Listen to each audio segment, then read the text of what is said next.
queria convidar os irmãos a ficar de pé. Abrir suas Bíblias no livro de Apocalipse, no capítulo 3. Nós vamos ler a partir do versículo 14 até o 22. Hoje nós vamos falar sobre a igreja que se encontrava na cidade de Laodiceia. É a última igreja das 7 igrejas ali da Ásia Menor, ou igrejas do Apocalipse. É a última igreja. Última igreja. Apocalipse capítulo 3, nós vamos ler a partir do versículo 14 até o 22. Eu queria agradecer novamente de coração aos irmãos que ofertaram, os irmãos que trabalharam esse final de ano para o culto da virada, ofertaram alimentos, ofertaram tempo, talento, amém? Sem a ajuda dos irmãos, sem a generosidade, sem o coração dos irmãos, a gente não conseguiria fazer de maneira nenhuma, tá? Então, Deus abençoe o coração dos irmãos, né, com generosidade e que isso vire frutos, que isso vire semente na vida dos irmãos. Vamos ler? Apocalipse capítulo 3, a partir do versículo 14 até o versículo 22. Ao anjo da igreja em Laodiceia, escreva: essas coisas diz o Amém, a testemunha fiel e verdadeira, o princípio da criação de Deus, que está falando de Jesus. Conheça as obras que você realiza, que você não é nem frio, nem quente. Quem dera fosse frio ou quente. Assim, porque você é morno e não é nem quente e nem frio, estou a ponto de vomitá-lo da minha boca. Você diz: sou rico, estou bem de vida e não preciso de nada. Mas você não sabe que é infeliz? Sim, miserável, pobre, cego e nu. Aconselho que você compre de mim ouro refinado pelo fogo, para que você seja de fato rico. Compre vestes brancas para se vestir, a fim de que a vergonha de sua nudez não fique evidente, e colírio para ungir os olhos, a fim de que você possa ver. Eu repreendo e disciplino aqueles que amo. Portanto, seja zeloso e arrependa-se. Eis que estou à porta e bato. Se alguém ouvir a minha voz e abrir a porta, entrarei em sua casa. Cearei com ele e ele comigo. Ao vencedor darei o direito de sentar-se comigo no meu trono, assim como também eu venci e me sentei com meu Pai no seu trono.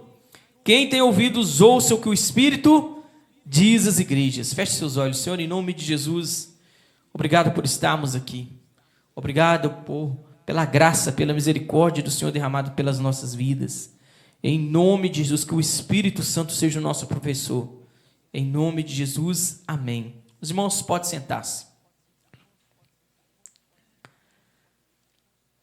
Laodiceia. Laodiceia era uma cidade que estava muito próxima da cidade de Colossos. Quando nós tivemos uma série aqui e falamos sobre Colossenses, eu falei disso algumas vezes, Laodiceia. A igreja que se encontrava lá em Laodiceia, certamente ela foi plantada pelo mesmo ministro, pelo mesmo homem de Deus que plantou em Colossenses e Hierápolis. Eram 3 cidades muito próximas umas das outras. Geograficamente, elas estavam a 8 a 9 quilômetros de distância uma das outras. Laodiceia era uma das cidades mais ricas do mundo antigo. Ela tinha várias fábricas, por mais manuais que fosse, têxteis. Ela produzia tecido. Ela era a Paris do mundo antigo. Ela produzia uma famosa lã, chamada lã negra, que somente os nobres, somente o povo da realeza conseguia comprar. E era uma cidade que tinha uma produção de remédio, tanto é que ela produzia um colírio. Ela produzia um colírio na época, né? E esse colírio era vendido mundialmente. Então, era uma cidade mas é muito rica. Muito rica. E é a igreja que se encontrava lá em Laodiceia, ela não é perseguida por ninguém. Ela não é perseguida por Roma, ela não é perseguida pelos judeus, e é a última igreja e a pior de todas. É a pior de todas. Jesus não faz um elogio a Laodiceia. Porque nas outras igrejas, Jesus diz assim: eu tenho a seu favor, eu tenho contra ti. A Laodiceia não. Ele não tem nada a favor de Laodiceia. Ele não fala nenhum ponto bom de Laodiceia. Nenhum. Tudo é repreensão. Tudo é repreensão. É uma cidade idólatra, né? Lá eles produziam um pó chamado pó frígio, que era utilizado para fazer esses medicamentos, tanto para os olhos quanto para os ouvidos. E eles vendiam isso para o mundo inteiro. Então, vários irmãos, lá tinha vários, se a gente fosse usar o termo de hoje, vários milionários na cidade. E certamente na igreja tinha pessoas milionárias na igreja. Utilizando o termo aqui para os irmãos entenderem, eram pessoas muito ricas. Tanto é que no ano 60 depois de Cristo ocorre um terremoto. A cidade é toda destruída. E sabe o que eles fazem? Eles eram tão orgulhosos, que eles reedificam a cidade inteirinha sem a ajuda do imperador. Eles não aceitam a ajuda de Roma. O pessoal da cidade pega o dinheiro e constrói a cidade de novo. De tão ricos que eles eram. É uma cidade orgulhosa. É uma cidade muito orgulhosa. Uma cidade idólatra, né? Tinha um culto, tinha um templo enorme de adoração a Zeus ali. Amém? Mas vamos lá. Jesus, ele utiliza de uma figura de linguagem, que se nós não estudarmos bem, eu já vi pessoas ensinando sobre isso, e ensinando de uma maneira errada. Se nós não observarmos bem mesmo, você ensina isso de maneira errada. Que você não é frio e nem quente. E Jesus diz assim: quem dera você fosse frio ou quente. Assim, porque você é morno e não é nem quente nem frio, estou a ponto de vomitá-lo da minha boca. O que Jesus queria falar com isso? Alguns já vi pregadores falar assim: não, eles tinham que ser quente. Não, mas Jesus aqui no texto está falando que se eles fossem frios, gelados, seria positivo. Aqui nesse texto, se eles fossem frios, seria uma coisa positiva. Se eles fossem quentes, seria uma coisa positiva. Mas eles eram morno, saloba. Quem aqui já bebeu água saloba? Né? E quando você pega aquela água saloba, você bebe, o que acontece? Dá uma vontade de você de vomitar. Mas por que a cidade, por que a igreja, por que Jesus utiliza essa figura de linguagem? Vou explicar para os irmãos. Existia um ponto geográfico nisso. Elas estavam muito próximo da cidade de Colossos. A cidade de Colossos ficava a 8 quilômetros. E a cidade de Colossos era banhada por uma cordilheira. Havia uma cordilheira. Quando o gelo derretia, ela vinha num rio. E as águas eram geladas. E essas águas, elas matavam a sede de muitas e muitas cidades. E da outra cidade que ficava próxima dela, Hierápolis, tinha águas termais. Quem aqui já foi em Caldas Novas? Em Araxá tem as águas termais, as águas quentes. Essas águas termais eram utilizadas para tratamento de doenças como o reumatismo. Então Jesus, ele pega a figura que eles conheciam. A cidade de Laodiceia era banhada por águas mornas. Era uma péssima, as pessoas tinham uma péssima água para beber. E Jesus utiliza isso para falar com as pessoas. Se você fosse fria, você mataria a sede das pessoas. Se você fosse quente, você serviria como um remédio. Mas você é morna. Jesus utiliza uma figura, sabe, mostrando para aquela igreja que ela não era nenhuma coisa e nem outra. Quando Jesus falou assim: tu não és frio, que foi lida a carta, os irmãos pensam: opa, ele está falando lá das águas que vêm da cidade de Colossos, que são águas geladas, e matam a sede de várias e várias pessoas. Mas tu também não é quente. Ele está falando das águas termais lá, as águas quentes de Hierápolis. Tu és morno. Ele está falando daquela água. Quando ela chega aqui na cidade, ela chega morna, e ninguém consegue beber. E Jesus está mostrando o estado da igreja. Uma igreja que não matava a sede de ninguém, uma igreja que não matava a sede das pessoas, e uma igreja que também não ministrava, não servia de cura, não ministrava a graça como cura na vida da cidade. Era uma igreja apática. E era uma igreja rica. muito rica, mas era uma igreja apática, indiferente. Há uma indiferença naquela igreja em relação à cidade. Por quê? Porque eles estão confortáveis, eles não são perseguidos por ninguém, e eles têm uma caderneta de poupança alta. Então eles estão tranquilos, e essa situação totalmente confortável, impulsionou a igreja a se tornar uma igreja indiferente, apática à cidade. É isso que Jesus está falando. Isso que ele está ensinando. E aí ele continua. Você diz, sou rico, e estou bem de vida, e não preciso de nada. Era a situação material da igreja. Mas aí ele diz assim, mas você não sabe que é infeliz. Sim, miserável, pobre, cego e nu. Essa era a situação espiritual da igreja.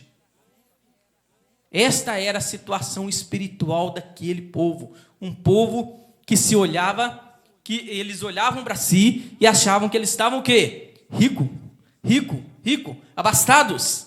Mas Jesus olha para a igreja e vê a igreja no seu estado. No seu estado ali. E ele fala, tu não sabe que tu é pobre, cego e nu. Esse é o seu estado real.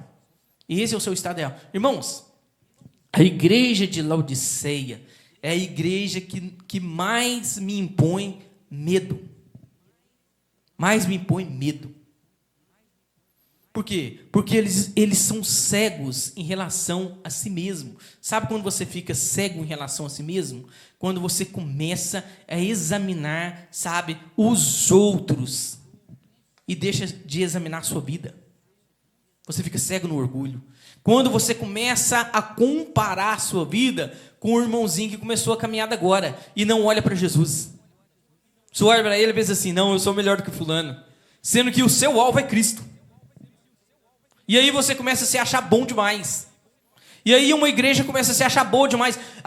Isso aqui é uma igreja, de capital. Isso era uma igreja de capital. Lotada. Cheia de gente. Todo mundo. Muita gente, milionários participando daquela igreja.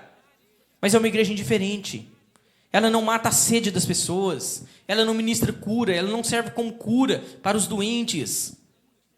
É uma igreja totalmente, morna na boca de Deus. E Deus está a ponto de vomitá-la, a repulsa. Jesus olha para aquela igreja e a repulsa em relação a ela. De todas as igrejas, ela é a pior das igrejas. Continuando. Aconselho que você compre de mim ouro refinado pelo fogo, para que você seja, de fato, rico. Compre vestes brancas para se vestir. O que eles produziam lá? Tecidos. Produziam tecidos para o mundo inteiro. Compre vestes brancas para se vestir. Eles produziam tecidos e Jesus está falando com eles assim, que você compre tecido. Que você compre ouro. Que você compre mais o quê? Que você compre a fim de que a sua vergonha de sua nudez não fique evidente, e colírio para ungir os seus olhos. Eles produziam colírio lá, produziam um colírio que era vendido para o mundo inteiro da época. Jesus está falando para eles comprarem ouro, vestes e colírio. Mas qual era a situação da igreja? A situação real da igreja, não a situação material, aquela que todo mundo via, aquela que só Deus via. Eles estavam pobres, cegos e nu. Como que eles vão comprar? Isso faz menção a Isaías capítulo 55, versículo 1. Vinde e compremos sem dinheiro pão, alimento. A graça se manifesta naquilo que Jesus pagou por nós. Espiritualmente, eles não tinham nada. Jesus usa a figura de um vendedor que se apresentava para a igreja e oferece produtos. Mas na realidade, irmãos, eles não tinham com o que pagar. Mas eles receberiam. Sabe quando nós recebemos de Deus? Nós recebemos de Deus lá na cruz do Calvário. Ali na cruz o Senhor derramou todo o teu sangue pelo nosso pecado. Ali estava pagando o preço. Ali estava sendo depositada Tudo aquilo que eu tinha que pagar estava sendo pago por Cristo. Amém? Agora nós vamos por meio da graça e vivemos essa graça por meio da fé. Por meio da fé. Continuando. Compre vestes brancas para se vestir. O que Jesus está falando? Jesus está falando que eles estavam nus. Vocês estão pobre, cego e nu. Uma pessoa nu, o homem nu, ele pode ficar diante de Deus? Não. Quando Adão vê que ele está nu, ele sente vergonha. O que ele faz? Ele foge de medo de Deus. Ele está nu. Jesus está falando para aquela igreja que eles estavam nu diante de Deus, que eles deveriam se cobrir, que eles deveriam se cumprir com a graça do Senhor, pois eles não mereciam estar diante de Deus naquele estado. Eles não mereciam. Ele está falando para eles se cobrirem para poder tampar essa vergonha da nudez. E colírio para ungir os olhos, a fim de que você possa ver. A igreja não tinha noção do nível espiritual que ela estava vivendo. Para eles estava tudo bem, tudo bem. Sabe aquela pessoa que está no fundo do buraco e ainda não se deu conta? Ainda não acordou? Aquela pessoa que está toda destruída e ela acha que está tudo ok, que está tudo em cima. Jesus está falando assim: compre colírio. Esse colírio não era o colírio que era produzido lá na cidade, não. Jesus está utilizando essa figura para mostrar para eles, para que vocês vejam qual é o estado de vocês. Vocês estão nu, comprem vestes. Vocês estão pobres, compre de mim ouro, algo que realmente tenha valor. Para quê? Para que os seus olhos sejam abertos e vocês realmente vejam qual é o estado, o estado de pecaminosidade, de distanciamento de Deus, era tão profundo que eles não conseguiam enxergar a sua realidade espiritual. Isso é uma das coisas mais fáceis de acontecer conosco. Quando nós começamos, a instrumentalizar o servir a Deus, a transformar isso numa profissão. Quando você transforma servir a Deus numa profissão, você começa a trabalhar com pessoas, a ouvir pessoas, a tratar com pessoas, e no decorrer dos anos é fácil você ficar cego. Você fica cego do seu estado real, você vai se distanciando poucamente do Senhor, poucamente, sabe? É por isso que nós vemos, talvez, pastores que começaram um ministério brilhante e no final da carreira o camarada está lá adulterando com a secretária. Fica cego. Jesus está falando disso. Jesus está falando sim, abra os olhos para a sua realidade real. A igreja espiritualmente estava cega, estava pobre, estava nu. Esse era o estado dela espiritualmente. Esse era o estado dela. Continuando. Eu repreendo e disciplino a quem amo. Portanto, seja zeloso e arrependa-se. Jesus, nas 7 igrejas, apenas em 2, ele falou que amava. Apenas em 2 ele falou que amava. Essa igreja, ela é o inverso de Filadélfia. Filadélfia não tem nenhuma repreensão, não tem nenhuma correção. E Jesus fala assim: eu amo vocês. E eu vou mostrar para a sinagoga de Satanás que eu amo vocês. Nessa igreja, apesar de tudo, Jesus, de uma maneira indireta, ele fala, eu repreendo e disciplino aqueles que amo. A repreensão, a disciplina no Senhor nessa igreja era prova do seu amor, era prova do seu cuidado. A pior coisa que Deus poderia fazer conosco é nos deixar à vontade, segundo a nossa vontade. Nos deixar livres segundo a nossa vontade. Eu tenho um menino, não tem 2 anos ainda, 1 ano e 10 meses, o Arthur. Se eu deixar ele, à vontade dele, livre, não, vou deixar ele à vontade. Eu não vou policiar ele, eu não vou tomar conta dele, Vou deixar ele agora crescer com base na experiência. Tudo aquilo que fizer, ele vai aprender através da experiência. O que vai acontecer com ele? Ele vai se autodestruir. Ele vai comer coisas que não pode. Ele vai pegar um prego, ele vai colocar na tomada. Ele vai subir numa altura, ele vai cair de uma altura, porque ele não sabe calcular. Ele vai fazer tudo aquilo para se autodestruir, sem a vontade de se autodestruir, mas pela inexperiência do conhecimento. Quando Deus te repreende, quando Deus te corrige, isso é prova de amor, de filiação. Amém? Isso é prova de filiação. Por que você corrige seu filho? Para a formação dele, para o crescimento maduro dele. Para o crescimento maduro dele. Essa igreja está pobre, cega e nu. E Jesus está falando para ela: eu repreendo aqueles a quem amo. Eu repreendo aqueles a quem amo. Apesar de tudo, ela ainda é uma igreja. Apesar de tudo, ela ainda é uma igreja. E apesar de tudo, Jesus vai trabalhar com ela. E Jesus vai tratar com ela. Amém? Jesus vai tratar com ela. Qual foi a última vez que você leu a Bíblia e o Espírito Santo falou com você que você estava errado? Qual foi a última vez que você estava com os joelhos dobrados e o Espírito, não foi pastor, não foi ninguém, não foi um diácono, o Espírito Santo falou para você: você está errado nessa área aqui, que você está errado. Jesus sonda os nossos corações, Ele nos corrige, Ele nos repreende. Ele nos repreende. E isso é amor. Isso é amor. Amém? Um dos versículos mais citados: eis que estou à porta e bato. Se alguém ouvir a minha voz e abrir a porta, entrarei em sua casa e cearei com ele e ele... Jesus não está falando isso para pessoas desviadas ou pessoas que ainda não ouviram do Evangelho. Jesus está do lado de fora de uma igreja.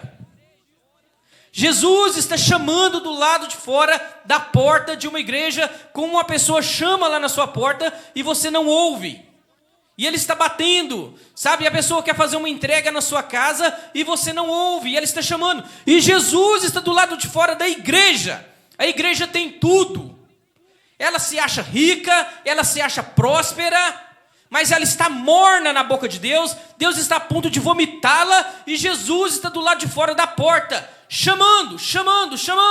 Não um monte de pessoas que não foram evangelizadas, que não conheceram Jesus, mas de uma igreja. A igreja, ela sofreu tanta transformação por conta da cultura da cidade, que Jesus ficou do lado de fora.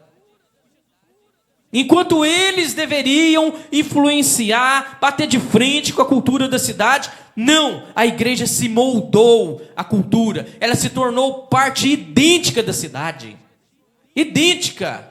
Ela tem os mesmos desejos da cidade, os mesmos sonhos, os mesmos projetos, os mesmos gostos, e Jesus não está na igreja, Jesus está do lado de fora.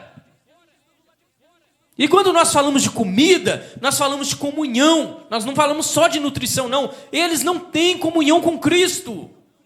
Não há comunhão com Cristo. Essa igreja não tem comunhão com Cristo. E Jesus está batendo. E agora, de forma particular, individual, será que Jesus não está batendo na porta da sua vida, do seu coração? E você está lá assim, fingindo que não está ouvindo a voz dele. Como se fosse uma pessoa indesejável. Ah, não quero falar com fulano, não. Vou fingir que estou dormindo. Fica todo mundo caladinho. E Jesus está batendo. Na porta de uma igreja. Na porta de uma igreja. Amém? Nesse caso aqui, não é na porta do mundo, não. É na porta da igreja. Uma igreja que deixou ele do lado de fora. Uma igreja que valorizou tanto os bens materiais e desvalorizou as pessoas, que Jesus está do lado de fora. Que Ele está do lado de fora. Ao vencedor darei o direito de sentar-se comigo no meu trono, assim como também eu venci e me sentei com meu Pai no seu trono. Quem tem ouvidos, ouça o que o Espírito diz às igrejas. Primeira correção: eles são apáticos, eles não matam a sede e não curam ninguém. Segunda correção: eles acham que são ricos, mas eles são pobres. A questão aqui é como você se vê. Será que você tem uma visão real de si, de você mesmo? Terceira correção: eles produziam tecidos finos, era Paris da época, mas eles estavam nus espirituais diante de Deus. A vergonha diante de Deus. Quarta correção: eles são acusados de cegueira, eles produzem colírio para o mundo inteiro, mas a igreja está cega. Não tem a mínima noção do estado que eles estão espiritualmente. Nenhuma. A cultura moldou a igreja de Laodiceia. A cultura, ela se encaixou na cidade. Ela se tornou parte integrante da cidade. Ela simplesmente assumiu a forma da cidade. Virou uma mini cidade. Jesus está batendo na porta dos nossos corações. Quantas pessoas estão fingindo que Ele não está? Quantas pessoas continuam com a porta fechada, fingindo que não estão ouvindo a sua voz, fingindo que não estão ouvindo o seu chamado? São pessoas pobres, cegas e nus, e acham que está tudo bem, acham que está tudo ok. Compre ouro, compre vestes, compre colírio do Senhor. O preço já foi pago lá na cruz do Calvário. Ele já pagou o preço para que você seja vestido, para que você tenha uma visão,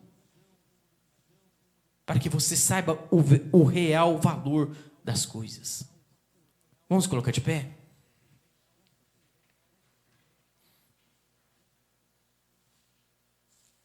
Feche seus olhos. Senhor, Tu és o Senhor da igreja. Tu és o dono da igreja. Tu amas a igreja. A tua agenda é com a igreja. Tu caminha pelos 7 candelabros. O Senhor conhece a sua igreja em sua plenitude. Em todos os tempos, gerações, épocas diferentes. O Senhor conhece a tua igreja. Que o Espírito Santo de Deus venha abrir os nossos olhos espirituais para a nossa realidade diante do Senhor, porque muitas das vezes achamos que estamos muito bem, estamos muito bons diante de Ti, e muitos de nós estão pobres, cegos e nus espirituais. Em nome de Jesus, que haja arrependimento, que haja mudança, que haja um comprometimento com a glória do Senhor, com o Teu Evangelho, que haja um compromisso com a Tua majestade, Senhor, com o Teu santo e soberano nome. Só Tu és Deus e não existe outro além de Ti. E Tu és o Senhor. Tu és aquele que tem os olhos como chama de fogo, que conhece todas as coisas, que sabe todas as coisas. Em nome de Jesus, amém. Amém.